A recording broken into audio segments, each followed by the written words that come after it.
Welcome to this tiny little recap on how to write an essay for Macbeth. So I thought I'd just kind of do like a 5-ish minute kind of recap on how you should plan and what you should do. So it's not a super formal lesson like a lot of mine are. It's more just a kind of like if you've got 5 minutes spare and you want to just kind of practice and do something that will help you. This is the kind of lesson that you want to do. So more of a lighthearted, easy one, this one. So recently I was doing a question about the supernatural with my students this week on Macbeth, and they came up with loads of ideas. So I thought we'd kind of look at the exam question, how is the supernatural used in Macbeth? Do you want to see what your exam board does? Sometimes you just get the question by itself and you're completely free to write whatever you want there. And other times you might have an extract that you have to kind of respond to. If you have an extract question, you still have to talk about the whole text as well. So the extract should only form part of your answer. And you shouldn't structure it like extract first, then the rest of the text. You should do it talking about the extract in each paragraph as you go. So the question, how is the supernatural used in Macbeth? If you have time, I recommend that you just pause me for a second and have a think about it yourself. And then I'll go through how I would plan an answer for that with you. So yeah, I'll plan that now. So my first step is to look at the keywords. How is the supernatural used in Macbeth? So I'm thinking about the question, and the keyword obviously is supernatural. The phrase how is suggests that this is a discursive essay. So I'm discussing the topic and I need to break down the focus of the question, so the supernatural. I have to break that into maybe 3 or 4 different paragraphs that are separate ideas that I want to talk about. So supernatural, break it down. Let's think about it. So we have this idea of evil, and it's quite a religious text. So it's kind of written for a Christian society. So you think about how does, in a Christian context, how does that kind of play into the idea of evil, and how is the supernatural used as a kind of force of evil? There's obviously kind of supernatural elements that are quite important. So the witches, I think, are the key supernatural element. So I'd maybe do a paragraph on Christianity and ideas about evil. I'd probably do a second paragraph on the witches and how they conform to the supernatural.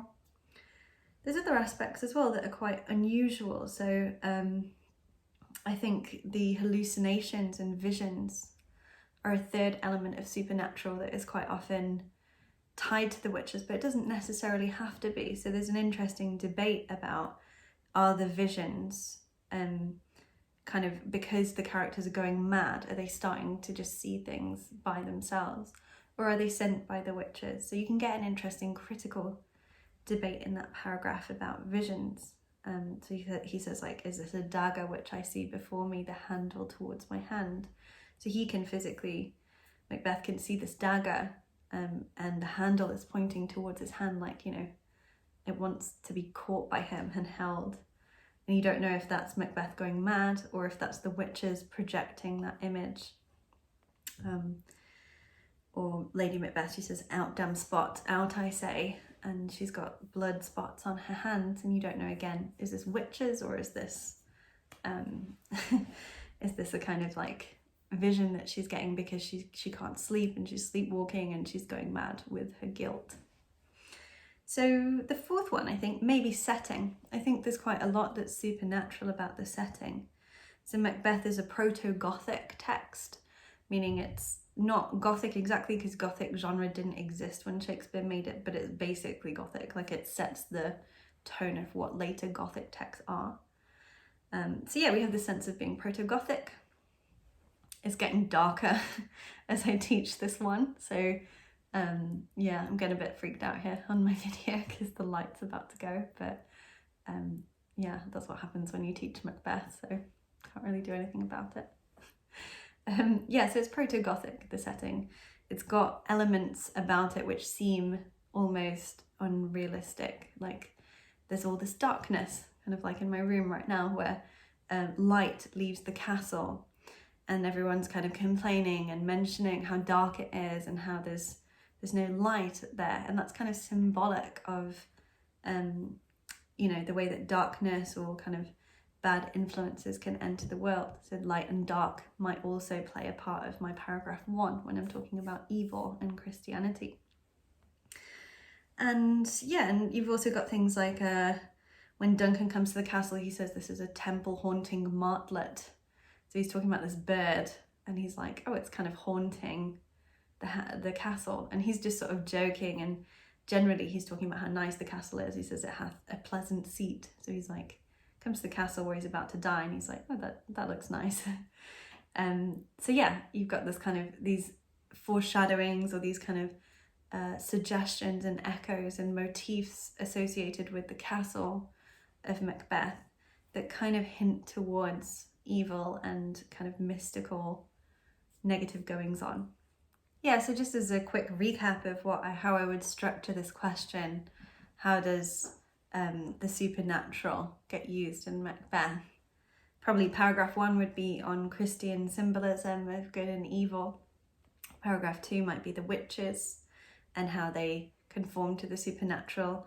Also maybe how they project, or kind of their agency, they're agents of the supernatural. So Macbeth, I think it's Banquo actually calls them instruments of darkness. So they're an instrument, like darkness plays through them. So there's this idea of the fact that they're evil beings and they kind of project evil into the world. Then I might look at visions, hallucinations, and whether those are tied to the witches or not.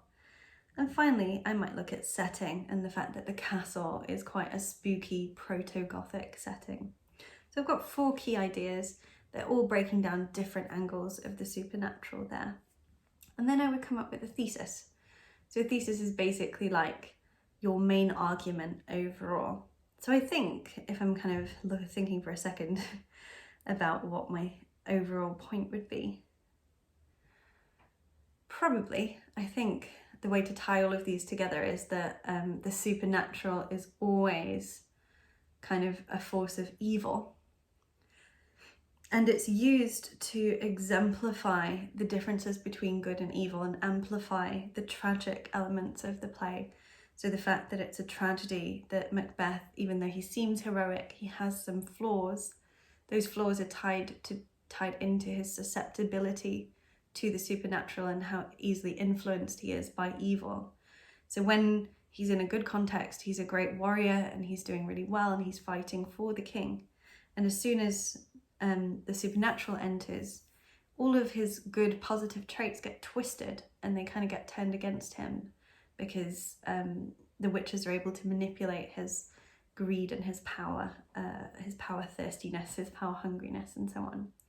So it would be about how the supernatural is a kind of mechanism that allows evil to enter, and that's what I think kind of Shakespeare's trying to do with the idea of the supernatural in Macbeth. So yeah, hopefully that's useful for you, and hopefully you feel kind of confident planning your own ones as well. I'm going to do a few more of these, so feel free to watch those as well if you need a bit more practice on how to quick fire plan in around 5 minutes. Thank you for listening, and I'll see you guys soon.